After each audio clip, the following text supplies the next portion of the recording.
Hello दोस्तों, कैसे हैं आप सब। कहानी की शुरुआत में ही मैं आपको बता दूं कि इस कहानी में 3 अलग कहानियों को दिखाया गया है, तो आप सब कंफ्यूज मत होना। पहली कहानी में एक राजा को दिखाया गया, वो और उसकी बीवी अपने राज्य को संभालते। राज्य का नाम है लॉन्ग ट्रेलिस। दोनों को देख के लगता है जैसे इनसे ज्यादा सुखी कपल धरती पे कोई है ही नहीं, पर ऐसा नहीं था। रानी की मेडिकल कंडीशन ठीक नहीं थी, वो कभी माँ नहीं बन सकती। रानी इस बात से हमेशा परेशान रहती। अपनी रानी को परेशान देख राजा बहुत दुखी होता। राजा ने अपने राज्य के सबसे अच्छे डॉक्टर, हकीम, फिजिशियन सबको रानी के इलाज के लिए बुला लिया, पर किसी को रानी की बीमारी, उसके मां ना बनने की वजह नहीं पता लगी। इसके बाद भी राजा अपनी रानी को खुश रखने के लिए सारी मेहनत करता। एक दिन राजा ने पैलेस में कुछ सर्कस वाले लोगों को बुलाया। अचानक रानी ने देखा ग्रुप में एक लेडी प्रेग्नेंट है। इस बात से रानी को बहुत बुरा लगा। मैं मां नहीं बन सकती, मेरे साथ ही ऐसा क्यों हुआ। रानी ने सबको सोच के गुस्से में सारा सामान तोड़ दिया। राजा को पता लगा, उसकी रानी इतना रोई, उसने कसम खाई, मैं तुम्हारी प्रॉब्लम का सॉल्यूशन जरूर ढूंढ लूंगा। रात को एक अजीब सा नेक्रोमेंसर मतलब कि जादूगर पैलेस पर आया। जादूगर ने वादा किया, मैं रानी को माँ जरूर बना दूंगा। राजा ने बताया, ऐसा पहले कई लोग बोल चुके हैं, पर आज तक मेरी रानी माँ नहीं बनी। जादूगर अपनी बात पर अड़ा रहा, मुझे एक मौका दो, रानी जरूर माँ बनेगी। पर ये बात राजा के ऊपर है, वो कितने दिल से चाहता है उसकी रानी माँ बने। राजा बोला, मैं अपनी बीवी की खुशी के लिए दुनिया के अंत तक जा सकता हूँ। जादूगर को नेचर के बारे में बहुत ज्ञान था। नेचर कुछ देने से पहले हमेशा कुर्बानी जरूर मांगती। दोनों तरफ बैलेंस बना रहना चाहिए ना। राजा रानी को नई जिंदगी चाहिए, तो उन्हें भी कुछ सैक्रिफाइस करना होगा। जादूगर काफी अजीब है, स्टिल राजा ने रानी और उसकी खुशी के लिए उसकी बात मान के जादूगर को मौका दे दिया। जादूगर ने आगे क्या करना है वो बताया। राजा को सी मॉन्स्टर पकड़ के लाना होगा, फिर दिल को एक कुंवारी साफ दिल की लड़की पका के रानी को खिलाएगी। उसका दिल अगर रानी खा ले तो जल्द ही उसे बच्चा मिल जाएगा। राजा मान गया। वो शिकार पर सी क्रिएचर को मारने निकल गया। राजा पानी में मॉन्स्टर ढूंढ रहा। काफी देर बाद उसे एक नदी में मॉन्स्टर मिल गया। मॉन्स्टर सो रहा। राजा पानी में आके उस पर हमला कर देता है। राजा ने मॉन्स्टर को मार डाला, पर इस सब में राजा को काफी चोट लग गई। राजा जख्मी हो गया। राजा की चोट गहरी थी, राजा बच नहीं पाया। पर मरने से पहले राजा ने सी क्रिएचर का दिल निकाल के अपनी रानी को दे दिया। रानी दिल लेकर वापस कैसल में आ गई। कैसल में रानी ने कुंवारी साफ दिल की लड़की ढूंढ ली। लड़की दिल को पकाने लगी। बीच में उसे कुछ अजीब सा फील हो रहा। अचानक से लड़की के पेट में बच्चा आ गया। रानी ने भी दिल खा लिया। कुछ देर में वो भी पेट से हो गई। नौकरानी और रानी दोनों ने बच्चों को जन्म दिया। दोनों सेम दिन सेम टाइम पे पैदा हुए। नौकरानी का बच्चा एकदम रानी के बच्चे जैसा था, मानो दोनों जुड़वा भाई हों। रानी के लड़के का नाम है इलियास और नौकरानी के बेटे का नाम है जोना। 16 साल बाद बच्चे बड़े हो गए। रानी अपने बेटे इलियास के साथ मस्त जिंदगी जी रही। रानी को माँ बनके जिंदगी ने जीने का दूसरा मौका दिया था। दोनों बच्चे सेम टाइम पे सेम डे पैदा हुए, पर वो आम बच्चों की तरह नहीं दिखते। उनके बाल सी क्रिएचर की तरह दिखते। दोनों की बहुत अच्छी दोस्ती थी। रानी को ये बात पसंद नहीं आई। उसने अपने बेटे को बुला के सुनाया कि तुम एक राजा के बेटे हो, नौकर के बच्चे के साथ खेलना तुम्हें शोभा नहीं देता। अपनी माँ की डांट के बाद भी इलियास जोना से मिलता रहता। दोनों मस्ती करते। दोनों बच्चों के पास एक स्पेशल शक्ति है। दोनों किसी तरह अलग तरीके से पानी के अंदर भी सांस ले पाते थे। रानी से जब अपने बेटा नहीं संभला, उसने नौकरानी को बुला के धमकी दी, अगर तुम्हारा बेटा जोना मेरे बेटे के साथ दिखा तो मैं तुम दोनों माँ बेटे को अपने राज्य से निकाल दूंगी। पर जोना और इलियास को किसी बात से फर्क नहीं पड़ा। दोनों मिलते रहे। उनकी दोस्ती ऐसे ही बनी रही। एक दिन दोनों लड़कों ने अलग ही कांड कर दिया। जोना इलियास के कपड़े पहन के रानी के पास चला गया। रानी को जब इस बात का पता लगा, उसने गुस्से में जोना को अपने राज्य से निकाल दिया। इलियास ने अपने दोस्त जोना को रोकने का ट्राई किया, मगर जोना नहीं रुका। जाने से पहले जोना ने एक पेड़ को काट के उसमें से पानी बाहर निकाल दिया। जोना ने इलियास से कहा, जब तक पेड़ से साफ पानी आता रहेगा समझना मैं एकदम सही सलामत हूँ। जिस दिन पेड़ से लाल गंदा पानी आए उस दिन समझ जाना मैं किसी खतरे में हूँ। फिर जोना चला गया। इलियास रोज पानी को देखता, पानी साफ आ रहा। एक दिन पानी गंदा लाल आने लगा और इलियास फिक्र के मारे बिना रानी को बताए अपने राज्य से जोना को ढूंढने निकल गया। रानी को जब पता लगा उसका बेटा भाग गया है, रानी भी इलियास को ढूंढने लगी। काफी ढूंढने के बाद इलियास को जोना का घर मिल गया। जोना ने सुंदर जवान लड़की से शादी कर ली। आसपास के लोग इलियास को जोना समझ रहे।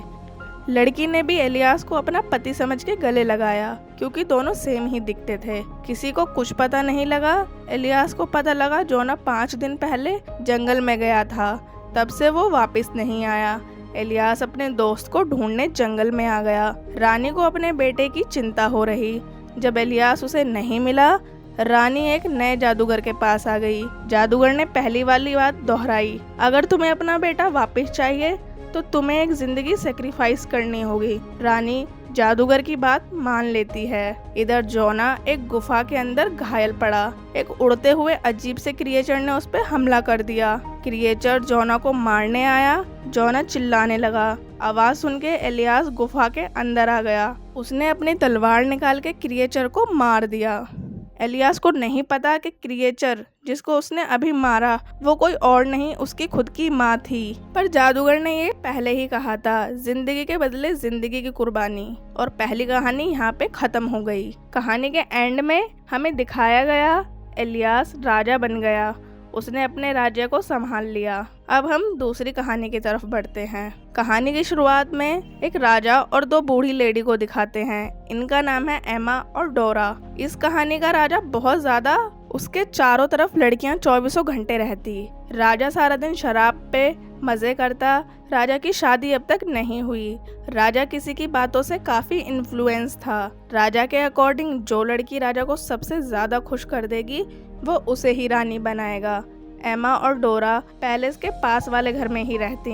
डोरा बहुत मतलबी बदतमीज औरत थी, वहीं एमा साफ दिल स्ट्रेट फॉरवर्ड टाइप लड़की थी। दोनों अपने घर से बहुत कम निकलती। दोनों की अब तक शादी नहीं हुई। दोनों को डर था वो ऐसे अकेली ही मर जाएंगी। बहनों की आवाज बहुत प्यारी मधुर थी। किसी भी जवान को उनकी बात सुन के उन पे भरोसा नहीं होगा कि दोनों इतनी बूढ़ी हैं। एक दिन राजा ने डोरा को गाते हुए सुना। राजा तो आवाज सुन के मदहोश हो गया। राजा डोरा से मिलने आ गया। राजा को लगा अंदर कोई जवान सुंदर लड़की रहती होगी। उसने गेट बजा के कहा, मैं राजा हूँ, गेट खोलो। दोनों बहनें काफी डर गईं। अगर राजा को पता लगा हम दोनों बूढ़ी हैं तो वो हमें राज्य से बाहर फेंक देंगे। काफी सोचने के बाद बहनों ने एक प्लान बनाया। डोरा ने राजा से कहा, आप अगले हफ्ते आना, तब तक हम आपसे मिलने के लिए अच्छे से तैयार हो जाएंगे। राजा मान गया। दोनों बहनें अपनी उंगली को जवान दिखाने के नए नए तरीके एक्सपेरिमेंट कर रहीं। डोरा ने अपनी उंगली पे काफी सारी जड़ी बूटी बांध ली, पर उंगली अब भी बूढ़ी दिख रही। एमा ने 1 हफ्ते तक अपनी उंगली मुंह में रखी। अब उसकी उंगली जवान सी दिख रही है। आज राजा दोनों से मिलने आया। डोरा ने गेट खोल के उसके होल से उंगली बाहर दिखा दी। फिंगर देख के राजा से रहा नहीं गया। उसे अब बस डोरा अपने बेड पे चाहिए। राजा बोला, मुझे अपना सच्चा प्यार मिल गया है, तुम मेरे महल में जरूर आना। अब बहनें और डर गईं। राजा को पता लगा वो बूढ़ी हैं तो दोनों की क्लास लग जाएगी। काफी सोचने के बाद डोरा ने एक शर्त रखी, वो राजा के साथ तभी सोएगी जब महल में चारों तरफ गुप्त अंधेरा होगा। राजा तो था ही लड़कीबाज, उसने शर्त मान ली। एमा डोरा की बॉडी को फेविकॉल से चिपका रही ताकि राजा को चमड़ी लटकी हुई फील ना हो। बॉडी किसी जवान लड़की की है ऐसा ही राजा को लगे। आधी रात को महल से एक सिपाही डोरा को लेने आ गया। महल में घोर अंधेरा हो रखा। राजा ने डोरा के साथ लूडो खेला। दोनों साथ में सो गए। उसने डोरा का चेहरा नहीं देखा, लेकिन जब सुबह हुई राजा ने डोरा का फेस देख लिया। उसे पता लग गया रात तो मैंने ड्रिलिंग पुरानी गुफा में करी है। राजा को गुस्सा आ गया। उसने डोरा को सिपाहियों के हाथ में रख के ऊपर से फिकवा दिया। डोरा की किस्मत अच्छी, वो ऊपर से गिरने के बाद भी बच गई। जंगल में डोरा के साथ कुछ ऐसा हुआ जो उसने और आपने कभी नहीं सोचा होगा। एक जादूगरनी को डोरा मिल गई। उसने अपनी शक्तियों से डोरा को नई जवान सुंदर लंबे वाली लड़की में बदल दिया। सुबह को राजा जंगल में शिकार पर आया। उसने खूबसूरत डोरा को देखा। राजा उसके प्यार में गिर गया। राजा ने डोरा से शादी करने का फैसला कर लिया। डोरा को नहीं पता वो जवान कैसे बन गई, पर डोरा अपनी बहन ईमा को नहीं भूली। उसने शादी में ईमा को बुलाया। ईमा अब भी डोरा को नए रूप में देख के यकीन नहीं कर पा रही। ईमा ने पूछा, तुम ऐसे सुंदर कैसे बन गई? डोरा ने सरकाज़्म में कहा, मैंने अपनी बूढ़ी पुरानी वाली चमड़ी उतरवा दी और मैं जवान बन गई। ईमा को अपनी बहन की बात सच लगी। वो एक लुहार के पास अपनी स्किन उतरवाने आ गई। ईमा ने लुहार को काम के लिए महंगा सा नेकलेस दिया। लुहार ईमा से भी बड़ा पागल निकला। वो ईमा को जंगल में लाकर पेड़ से बांध के उसकी स्किन उतार देता है। ईमा स्किन उतरवा के महल में आ गई। वो पूरी खून से सनी थी। ईमा इतनी बुरी हालत में थी कि महल में पहुंचने से पहले ही वो मर गई। डोरा पर किया जादू भी फीका पड़ने लगा। उसकी जवान स्किन बूढ़ी स्किन में बदलने लगी। जैसे ही डोरा ने स्किन देखी, लड़की राजा के पास से भाग के राज्य से बाहर चली गई। कहानी के एंड में डोरा की स्किन दोबारा से पहले बूढ़ी वाली स्किन में बदल गई। अब हम तीसरी कहानी और आखिरी कहानी की तरफ बढ़ते हैं। ये भी एक राजा की कहानी है। राजा थोड़ा अजीब सा था। जब से इसकी बीवी मरी, राजा का दिमाग चल गया। राजा की एक जवान बेटी है, इसका नाम है वॉयलेट। राजा ने अपनी बेटी को कभी सच्चा प्यार नहीं किया। एक दिन राजा ने अपने हाथ पे पैरासाइट इंसेक्ट को देखा। इंसेक्ट राजा का खून पी रहा। राजा इंसेक्ट को मारने की वजह उसे दूरबीन से देखने लगा। फिर राजा ने पैरासाइट को डब्बे में बंद कर लिया। वो रोज इंसेक्ट को अपना खून पिलाता। टाइम बीता, इंसेक्ट खून पी पी के बड़ा हो गया। वॉयलेट सुंदर जवान थी। लड़की हमेशा अपने राजा के बारे में सोचती, मेरा राजकुमार आएगा, मुझे घोड़े पर ले जाएगा और फिर घोड़ी बन पर राजा को अपनी बेटी की जरा भी चिंता नहीं थी। ना उसने अपनी बेटी की शादी का सोचा। राजा तो बस अपने इंसेक्ट के साथ पूरा दिन बिताता। अनफॉर्चुनेटली एक दिन पैरासाइट बीमार पड़ गया और मर गया। राजा एकदम टूट गया। उसने इंसेक्ट की स्किन निकाल ली। राजा अपनी बेटी के पास आया। बेटी, अब टाइम आ गया है, तुम्हारी शादी हो, तुम अपने राजकुमार के साथ जाओ। राजा ने वॉयलेट की शादी के लिए एक कंपटीशन रखा। जो कंपटीशन में जीतेगा, वॉयलेट का पति वही बनेगा। वॉयलेट शादी के बारे में सुनकर खुश तो हुई, पर लड़की थोड़ी उदास हो रही। उसे खुद अपना जीवन साथी ढूंढना था। वॉयलेट अपने बाप की बात मान लेती है।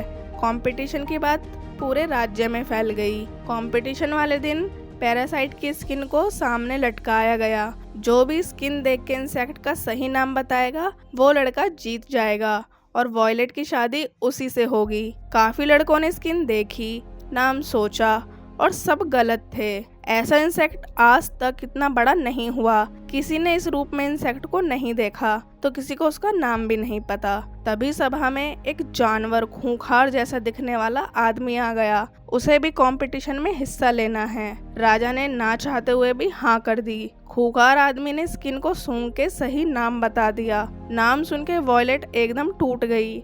ऐसे जानवर से शादी से अच्छा मर जाना बेहतर होगा। वॉयलेट छत पे आकर खड़ी हो गई। वो कूदने वाली थी।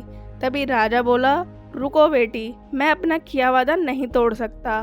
मैं राजा हूँ, तुम्हें उस आदमी से शादी करनी ही होगी। वॉयलेट के पास रास्ता नहीं था। उसने आदमी से शादी कर ली। खूंखार आदमी वॉयलेट को अपने साथ बड़े पहाड़ों के बीच ले आया। वॉयलेट कई दिनों तक बहुत रोई। एक दिन जब उसका पति शिकार पे गया था, वॉयलेट ने सामने वाले पहाड़ पे एक और लड़की को बैठे देखा। वॉयलेट ने लड़की से हेल्प मांगी। सब कुछ जानने के बाद लड़की हेल्प करने के लिए मान गई। अगले दिन लड़की अपने परिवार के साथ रस्सी लेकर वॉयलेट की मदद करने आ गई। रस्सी पार करते टाइम वॉयलेट का पति आ गया, पर वॉयलेट और बाकी सब ने मिलकर जल्दी से रस्सी चाकू से काट दी। आदमी नीचे गिर गया। कुछ टाइम बाद खूंखार आदमी ने फैमिली को ढूंढ के एक एक करके सबको मार दिया। गुफा के अंदर आके आदमी ने वॉयलेट को गले लगाया। वॉयलेट ने नाटक किया जैसे वो अपने पति से कितना प्यार करती हो।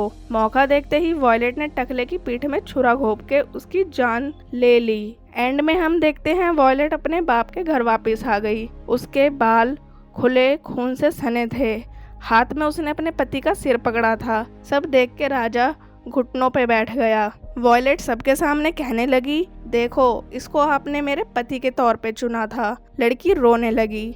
राजा भी एकदम फूट फूट के रोया। वॉयलेट को रानी बना दिया गया और एंड में इसी के साथ ये कहानी खत्म होती है। तो दोस्तों कमेंट सेक्शन में मुझे ज़रूर बताना आपको कहानी कैसी लगी। Bye bye.